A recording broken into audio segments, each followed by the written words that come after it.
ये कहानी आपको 1965 के उस सुनहरे दौर में ले जाएगी जहां सपनों, संघर्षों और सिनेमा का मेल हुआ था।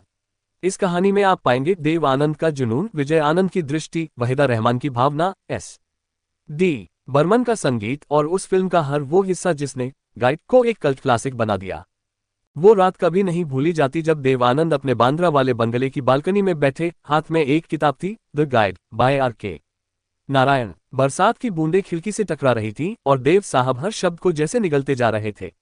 किताब खत्म हुई, उन्होंने किताब को सीने से लगाया और खुद से कहा, ये सिर्फ एक कहानी नहीं है, ये आत्मा की आवाज है और मैं इसे जरूर पर्दे पर उतारूंगा। अगली सुबह उन्होंने तुरंत अपने भाई विजय आनंद, जिन्हें इंडस्ट्री प्यार से गोल्डी कहती थी, को बुलाया। किताब उनके सामने रख दी और बोले, इसे पढ़ो, ये मेरी अगली फिल्म है। गोल्डी ने किताब पढ़ी और कहा, यह तो अद्भुत है, लेकिन इसमें वो नहीं है जो लोग चाहते हैं, न कोई साफ विलन, न नायक का क्लासिक रूप, न कोई हैप्पी एंडिंग। तुम इससे फिल्म बनाना चाहते हो? देव साहब ने मुस्कुराकर कहा, कभी कभी फिल्में सिर्फ मनोरंजन नहीं होती, वो इबादत होती हैं। इसके बाद R.K. नारायण से मिलने के लिए देव आनंद चेन्नई गए। नारायण काफी संजीदा इंसान थे जो अपनी रचनाओं की पवित्रता को लेकर बेहद संवेदनशील थे। उन्होंने देव साहब से साफ कहा, मुझे चिंता है कि मुंबई की फिल्म इंडस्ट्री मेरी किताब को तमाशा बना देगी।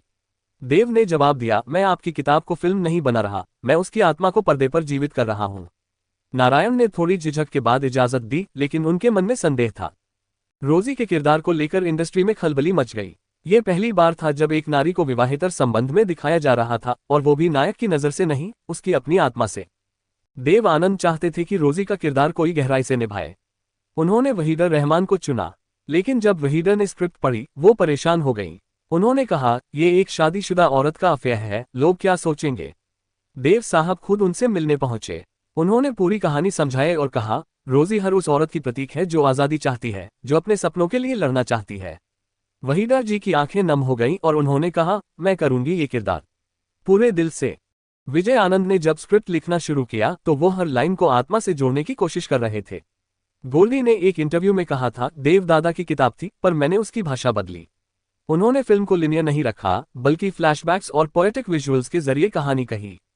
एक बार वहीदा रहमान ने कहा, गोल्डी इतने परफेक्शनिस्ट थे कि एक डांस स्टेप में भी कैरेक्टर की जर्नी ढूंढते थे। S.D. बर्मन बीमार थे जब उन्होंने वहां कौन है तेरा गाना रिकॉर्ड किया।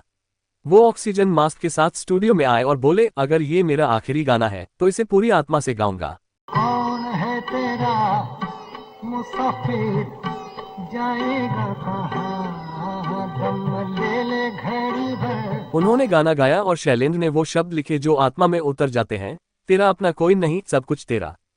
आज फिर जीने की तमन्ना है को जब शूट किया गया तो विजय आनंद चाहते थे कि रोजी मंदिर की सीढ़ियों पर नाचे, खुले आसमान के नीचे। वहीदा जी डांस के बाद रोने लगी। उन्होंने कहा, मैंने पहली बार महसूस किया कि मैं सिर्फ अभिनेत्री नहीं रही, मैं रोजी बन। देव आनंद का सपना था कि गाइड इंटरनेशनल फिल्म बने। उन्होंने पर्ल एस बक को बुलाया और टैड डैनियलेव्स्की को डायरेक्टर बनाया, लेकिन ये अनुभव बुरा रहा। इंग्लिश वर्जन में राजू को एक चालाक अपराधी जैसा दिखाया गया। गोल्डी को ये पसंद नहीं आया। बाद में देव साहब ने कहा, they killed the soul of Raju. जब हिंदी वर्जन शुरू हुआ, गोल्डी ने पूरी कहानी दोबारा लिखी। उन्होंने कहा, मुझे गाइड को सिनेमा नहीं, दर्शन बनाना है। फिल्म का आखिरी हिस्सा जहां राजू भूखा रहता है और आत्मा की खोज में निकल पड़ता है, विजय आनंद का मास्टरपीस है। उन्होंने कैमरे को कभी ऊपर से, कभी नीचे से, कभी दूर से और कभी क्लोज से चलाकर एक साधना का रूप दिया। देव आनंद ने उस सीन को लेकर कहा, गोल्डी ने मुझे आत्मा के गले से पकड़कर झकझोर दिया। फिल्म जब सेंसर बोर्ड में गई तो एक अधिकारी ने कहा, एक महिला शादी छोड़कर किसी और के साथ है और आप उसे महिमा मंडित कर रहे हैं। देव साहब ने जवाब दिया, हम पाप को नहीं, आत्मा की छटपटाहट को दिखा रहे हैं। 1965 में फिल्म रिलीज हुई। पहला शो हाउसफुल, दूसरे हफ्ते पूरे देश में चर्चा। एक महिला दर्शक ने सिनेमाघर से बाहर निकलकर कहा, मैंने पहली बार किसी महिला को पर्दे पर इतना आजाद देखा। दिलीप कुमार ने फिल्म देखने के बाद देव आनंद को फोन किया और कहा, देव, ये फिल्म नहीं, ये तुम्हारा तपस्या है। राज कपूर ने कहा, रोजी सिर्फ राजू की प्रेमिका नहीं थी, वो हर औरत की अभिव्यक्ति थी। R.K. नारायण ने फिल्म देखने के बाद थोड़ी नाराजगी जाहिर की, ये मेरी कहानी नहीं रही, लेकिन बाद में कहा, फिल्म अच्छी है, बस वो किताब से अलग है। देव आनंद ने कहा, मैंने किताब को नहीं बदला, मैंने उसकी आत्मा को उड़ा दिया। जब गाइड की एडिटिंग शुरू हुई तो विजय आनंद स्टूडियो में घंटों बंद रहते थे। उनके एडिटिंग रूम के बाहर लिखा होता, disturb only if the reel is burning. उन्होंने हर फ्रेम को पूजा की तरह काटा, हर कट को ध्यान से लगाया। उन्होंने वहीदा के एक सीन में जहां रोजी गुस्से में मां को कुछ छोड़ रही है, कैमरा को इतना धीरे धीरे ट्रैक किया कि लगता है जैसे समय ही थम गया हो। एक सीन में जहां राजू मंदिर की सीढ़ियों पर बैठा है और गांव वाले उसे मसीहा मानने लगे हैं, विजय आनंद ने कैमरे को ऊपर से नीचे घुमाते हुए एक मोन्टाज बनाया जिसमें बर्मंदा का बैकग्राउंड स्कोर था और दृश्य में कोई संवाद नहीं। वहीदा रहमान ने बाद में कहा, गोल्डी ने जो नहीं कहा वो भी दर्शक के दिल तक पहुंचा दिया। देव आनंद और वहीदा रहमान की जोड़ी को दर्शक पर्दे पर खूब पसंद करते थे, लेकिन गाइड के बाद उनके संबंधों में एक दूरी आ गई। एक बार वहीदा जी ने कहा था, देव साहब बहुत अच्छे इंसान थे, पर उस फिल्म के बाद हम दोनों की रूहें अलग दिशा में निकल गईं। गाइड के क्लाइमैक्स सीन में जहां रोजी राजू के सामने आती है और पूछती है, तुमने क्यों किया ये सब, वहीदा जी रो पड़ी। लेकिन कैमरा कट होने के बाद भी वो रोती रही। देव ने चुपचाप जाकर उनका कंधा थपथपाया और कहा, रोजी तो तुम्हारे अंदर थी, पर राजू अब थक गया है। 1966 में गाइड ने फिल्मफेयर में इतिहास रच दिया।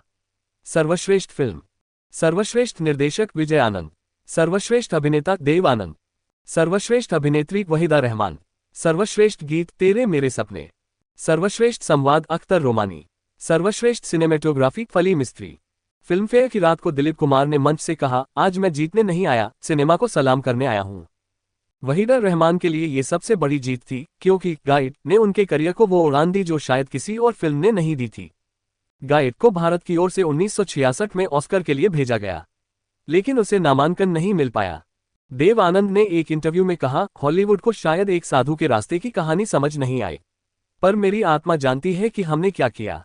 वहीदा रहमान ने एक बार बताया, रोजी मेरे अंदर आज भी है। जब मैं अकेली होती हूं तो कभी कभी मंदिर की सीढ़ियों की आवाज कानों में गूंजती है। उन्होंने कहा, गोल्डी और देव साहब ने मुझे सिर्फ एक किरदार नहीं, एक जीवन दिया।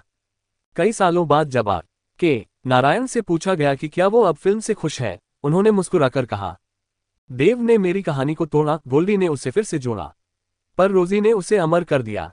आज गाइड सिर्फ एक फिल्म नहीं है, वो एक दर्शन है। एक ऐसा सिनेमा जो कहानी नहीं, आत्मा सुनाता है। एक साधु जो चोर था, एक औरत जो नाचने वाली थी, वो दोनों मिलकर इंसान बन गए। आज भी जब आज फिर जीने की तमन्ना है बजे, तो कहीं न कहीं किसी रोजी की आत्मा मुस्कुरा उठती है। और जब वहां कौन है तेरा की धुन छेड़े SD बर्मन की तान, तो कोई राजू सोच में डूब जाता है, क्या सच में कोई है। साल 2007 में एक रिस्टोर्ड वर्जन रिलीज हुआ। PVR में स्पेशल स्क्रीनिंग रखी गई। वहां मौजूद युवा दर्शकों ने जब फिल्म देखी तो एक युवा लड़की ने कहा, मैंने पहली बार एक ऐसी फिल्म देखी जिसमें हीरो एक साधु बनता है और हीरोइन नर्तकी होकर भी आजादी का प्रतीक लगती है। गाइड नई पीढ़ी के लिए कोई पुरानी फिल्म नहीं रही, बल्कि एक नई खोज बन गई। अनुराग कश्यप ने अपने एक इंटरव्यू में कहा, गाइड ने मेरे अंदर का स्टोरी टेलर जगा दिया। उसकी कहानी में जो लेयर इमोशंस थे, वही मैं अपनी फिल्मों में ढूंढता हूं। विशाल भारद्वाज ने एक बार कहा, अगर मैं रोजी जैसा एक किरदार बना सका तो समझूंगा कि कुछ हासिल किया। रॉकस्टार के प्रमोशन के दौरान इम्तियाज अली ने एक बार कहा था, राजू गाइड मेरे लिए एक आर्केटाइप है, एक फ्लॉट पैशनेट गिल्टी इंसान जो रिडेम्पशन की तलाश में है। वो किरदार मेरी हर फिल्म में कहीं न कहीं छुपा होता है।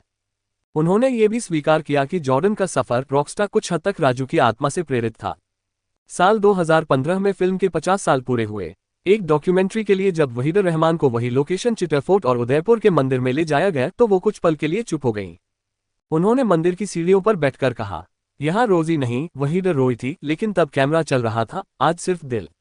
देव आनंद से जब 2011 में उनके अंतिम इंटरव्यू में पूछा गया, आपने इतनी फिल्में की, पर कौन सी आत्मा से जुड़ी, उन्होंने मुस्कुराकर कहा, गाइड, क्योंकि वो फिल्म मैंने नहीं बनाई थी, वो मुझसे बनवाई गई थी। जैसे ऊपर किसी ने कहा हो, देव इस धरती पर तुम्हारा ये काम बाकी है। उन्होंने ये भी कहा, जब मैंने उस आखिरी सीन में आंखें बंद की थीं तो मैं मर नहीं रहा था, मैं मुक्त हो रहा था। जब रोजी मंदिर की सीढ़ियों पर नाचती है और आज फिर जीने की तमन्ना है गूंजता है, तो हर दर्शक को महसूस होता है कि वो गीत सिर्फ संगीत नहीं, स्वतंत्रता का घोष है। राजू का सत्याग्रह, भूख से जूझता एक आदमी जो पहले जेल गया था, अब गांव के बच्चों के लिए भूखा है, वो दृश्य दर्शक को झकझोर देता है। वहां कौन है तेरा, जब शुरुआत में और अंत में वही धुन बजती है तो लगता है यात्रा वहीं से शुरू हुई थी और वहीं खत्म हुई, पर इस बार आत्मा जाग चुकी है। सिनेमा की किताब में गाइड का स्थान है। भारत की टॉप 10 कल्ट फिल्म्स में गिना जाता है।